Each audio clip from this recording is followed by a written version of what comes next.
ఇక మీదట ఈ జీవితం మీది. నా గురించి కంగారు పడకండి. మీరు ధ్రువ సార్ దగ్గరికి వెళ్ళండి. సార్తో కొంచెం సమయం గడపండి. ధైర్యం చెప్పండి. ఆయన పక్కన ఈ సమయంలో మీరుండడం చాలా ముఖ్యం. వెళ్ళండి అత్తమ్మా.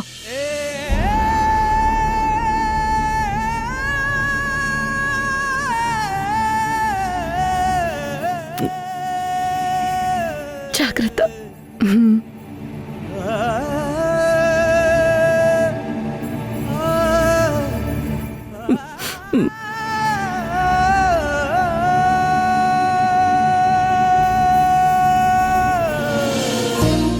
ధ్రువ సార్, ఈరోజే సర్జరీ.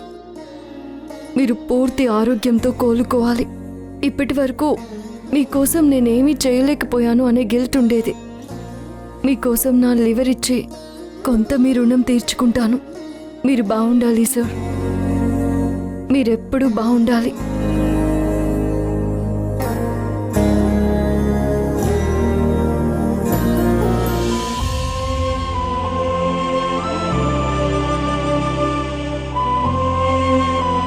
ధ్రువ,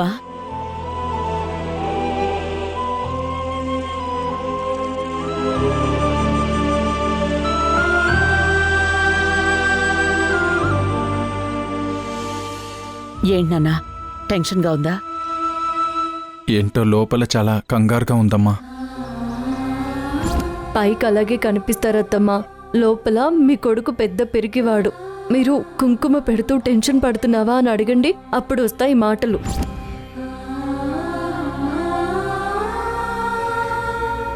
ఇచ్చుడు, నేనిప్పుడే డాక్టర్తో మాట్లాడాను. ఆయనకి సర్జరీస్ చేయడంలో 15 ఏళ్ల అనుభవం ఉంది. నీకేం కాదు ధ్రువ, క్షేమంగా వెళ్ళొస్తావు. ఈ అమ్మ చెప్పేది నమ్ము.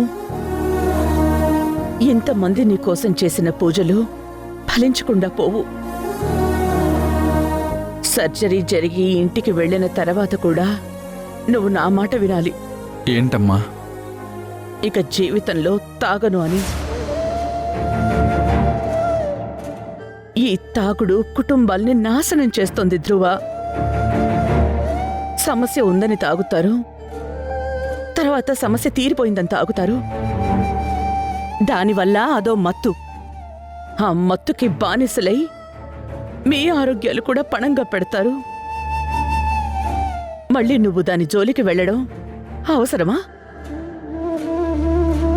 కంట్రోల్ లేక ఎంత బాధని అనుభవిస్తున్నావురా. నీ శరీరం శక్తిని కోల్పోయింది. ఒంట్లో భాగాలు సహకరించక ఒక్కోసారి లేవడానికి కూడా ఇబ్బంది పడి, ఆఖరికి కళ్ళు తెరవడానికి కూడా కష్టపడ్డావు. నీ సమస్యని తీర్చకపోను, నీకే సమస్యగా మారే ఆ మత్తుకి జీవితంలో బానిసవ్వకు.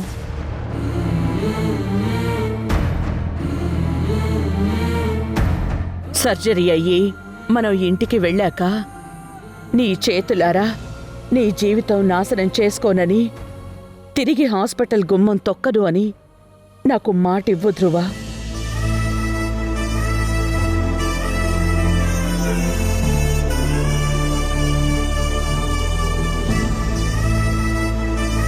ప్రామిస్ అమ్మా. ఇంకెప్పుడు ఎలాంటి సమస్య వచ్చినా అది పరిష్కరించుకుంటాను, కానీ తాగను. ఇంకెప్పుడు దాని జోలికి వెళ్ళనమ్మా. నిన్నింత బాధ పెట్టను.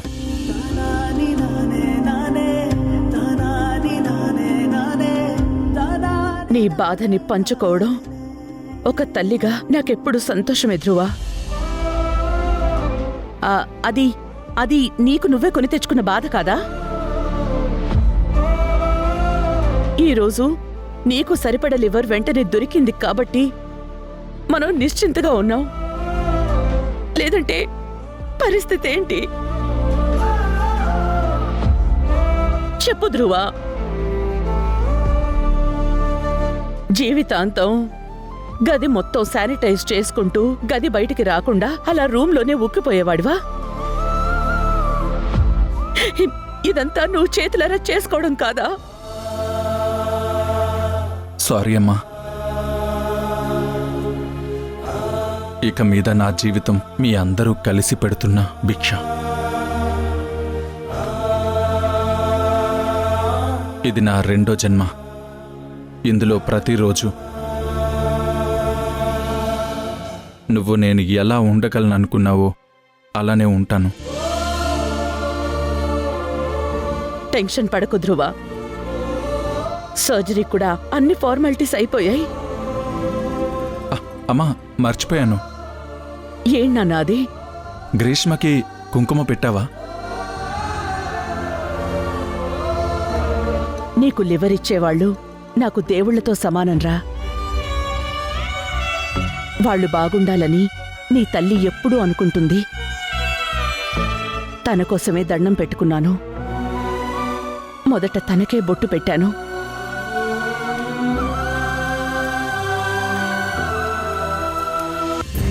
ప్రేమ ప్రేమ ప్రేమ ప్రేమ నీకు ఇది న్యాయమా? ప్రేమ ప్రేమ ప్రేమించడం నేరమా? కళ్ళలో నీరు నీవే, గుండెలో కోత నీవే, కాలం ముళ్ళ మొడిలో బతుకే పతనమా? దైవం కరుణిస్తే సార్ రండి సార్, వెళ్దాం. విజయమా?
మేడం రండి మేడం.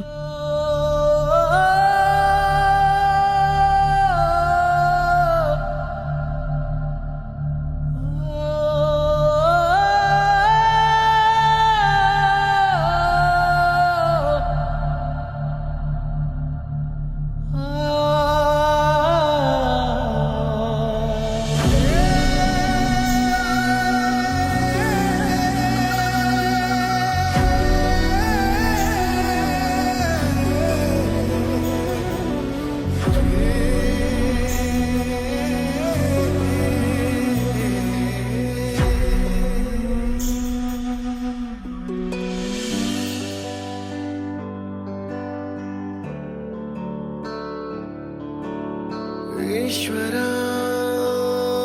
పరమేశ్వర చూడరా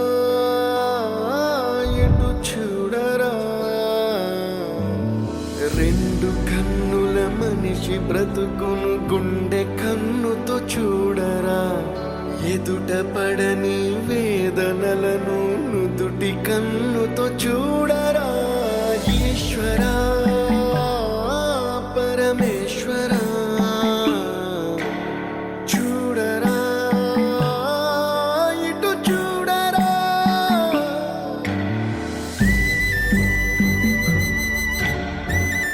రాజీవ్, సర్జరీ మొదలైంది. ఏదైనా అవసరమైతే నిన్ను పిలుస్తాను. నువ్వు ఆఫీస్లో మీటింగ్ చూసుకో. అలాగే మల్లిక.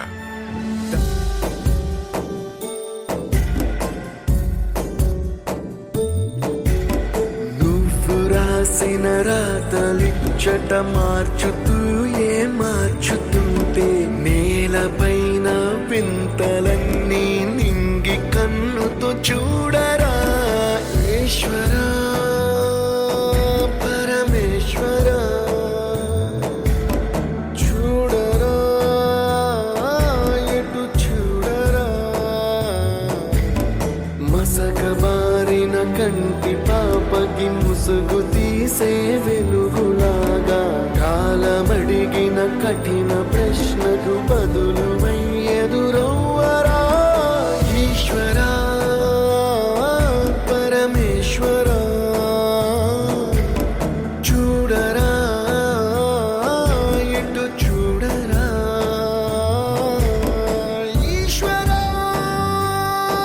పరమేశ్వరా చూడరా ఎటు చూడరా.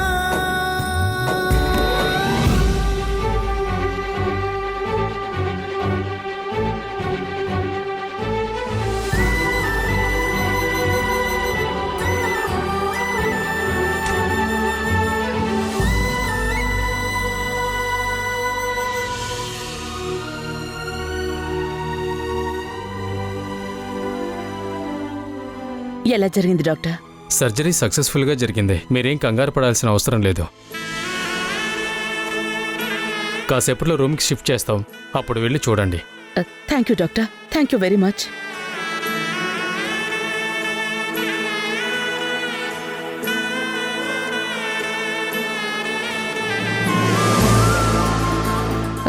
సుజా, సర్జరీ బాగా జరిగింది. నందితకు చెప్పు. నేను వాణ్ణి చూసొచ్చిన తర్వాత మళ్ళీ కాల్ చేస్తాను.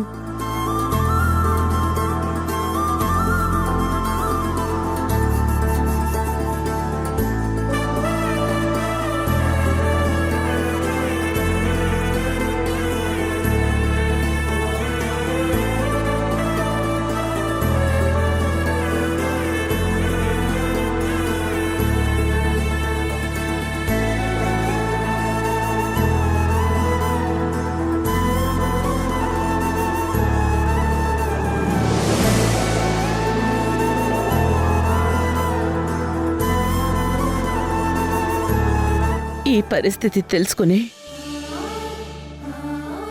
ఈ భారాన్ని ఒంటరిగా మొయ్యలేను అని నా కోసం నిన్న దేవుడే పంపించాడే.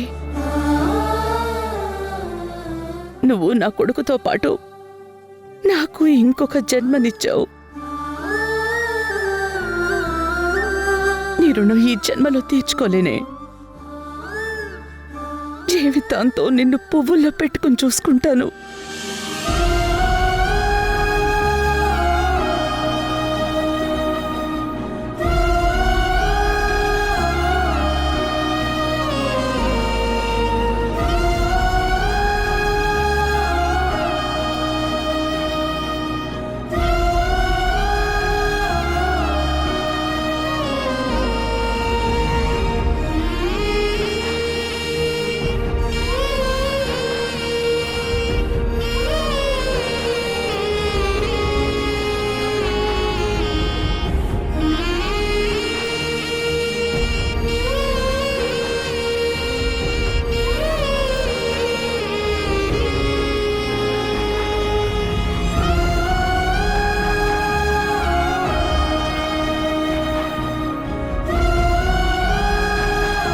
ధ్రువ,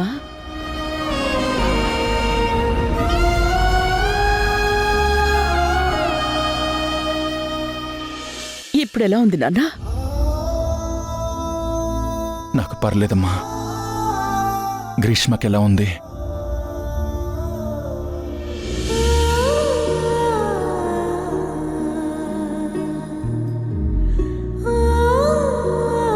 తన్ని చూసావా?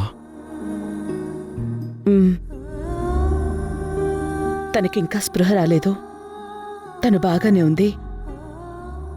అమ్మా, అత్త కంగారు పడుతుందేమో, చెప్పావా?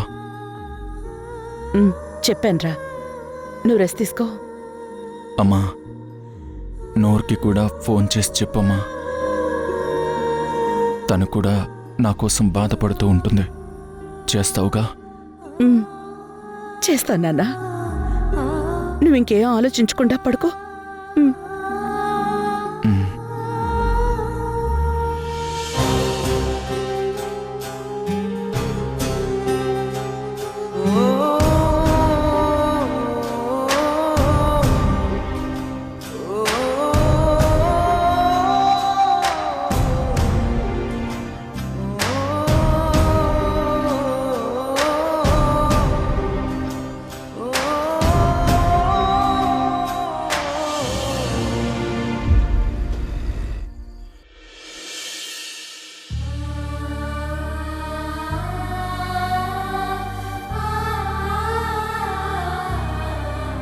నందిత, సర్జరీ బాగా జరిగింది.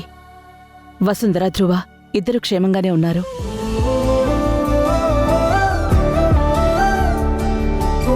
ఇప్పుడే రూంలోకి షిఫ్ట్ చేశారు. 2 రోజుల్లో డిశ్చార్జ్ చేస్తామని చెప్పారు. మరి 2 రోజుల తర్వాత వసుంధరని ఇంటికి తీసుకొని వస్తారా? వసుంధర గురించి ఆలోచిస్తున్నావా? 2 రోజుల తర్వాత వసుంధరని ఇంటికి తీసుకొస్తానా లేదా అని ఆలోచిస్తున్నావా? వెంటనే వసుంధరని ఇంటికి తీసుకొస్తానని మాట ఇవ్వలేను నందిత. ధ్రువ తనకి డోనర్ గ్రీష్మే అనుకుంటున్నాడు.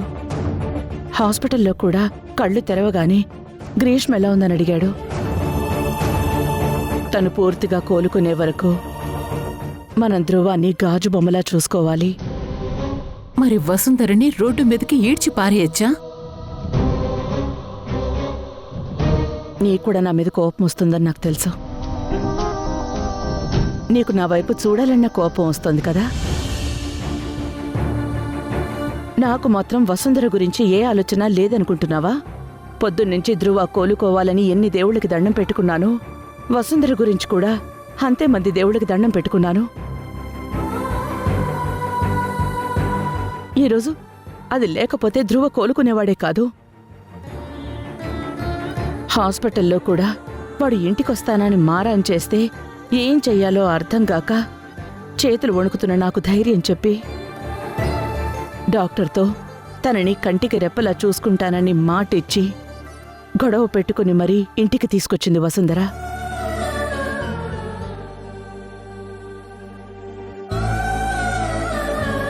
తీసుకుని వచ్చినప్పటినుంచి వాడు ఏ మందులు వేసుకోవాలి, ఎలా తినాలి అన్నీ దగ్గరుండి మరీ చూసుకుంది.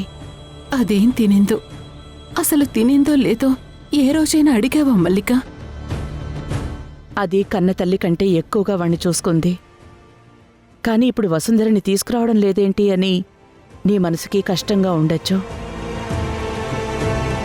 కానీ తీసుకొస్తే అది చేసిన త్యాగానికి అర్థం ఉండదు. సమయం వచ్చినప్పుడు తనకి ఏం చెయ్యాలో అది చేస్తాను. నన్ను నమ్ము నందిత. నువ్వు రెస్ట్ తీసుకో.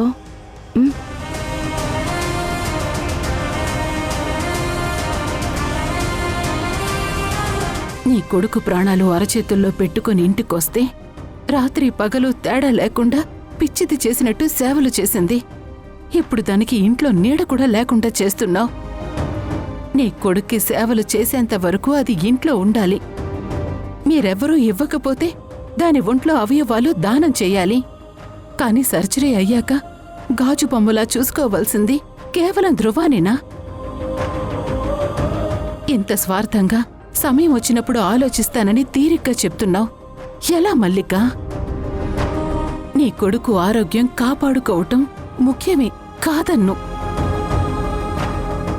కాని అది నిన్ను అత్తమ్మా అని పిలిచినప్పుడల్లా అమ్మా అన్న దాని పిలుపు వినిపించలేదా?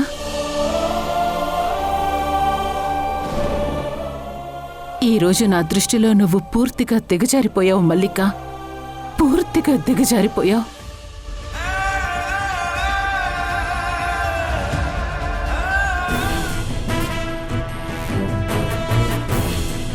ధ్రువ, జ్యూస్ తాగు.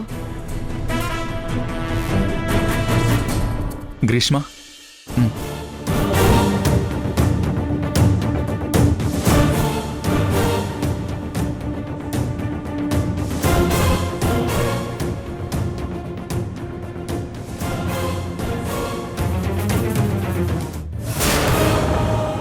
అమ్మా, గ్రీష్మని చూడ్డానికి రాజు అంకుల్ రాలేదేంటి? ఆయనకి నేను నచ్చను, ఓకే. గ్రీష్మ కూడా తన లివర్లో నాకు భాగం ఇవ్వడం ఇష్టం ఉండదు, అది కూడా ఓకే. కానీ ఎంతైనా గ్రీష్మ ఆయన కూతురు కదమ్మా.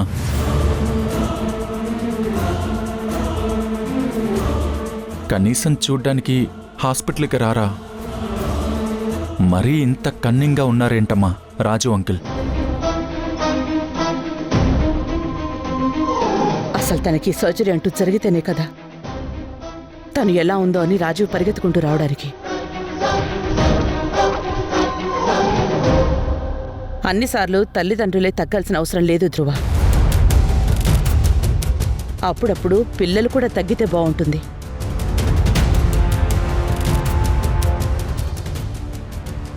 అయినా తను ఇంటి నుంచి వచ్చేటప్పుడు రాజీవ్కి చెప్పే వచ్చిందా? ఈ సర్జరీ జరిగే ముందు తనకి కాల్ చేసిందా?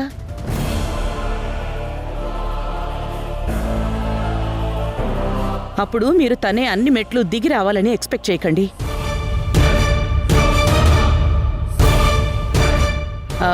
గ్రీష్మ, రాజీవ్కి కాల్ చేయి.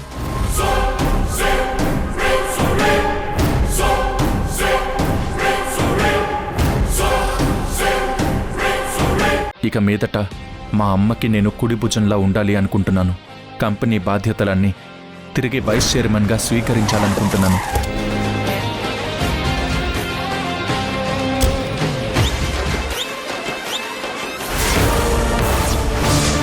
అందరి నమ్మకాన్ని ఇలా వాడుకున్నావా?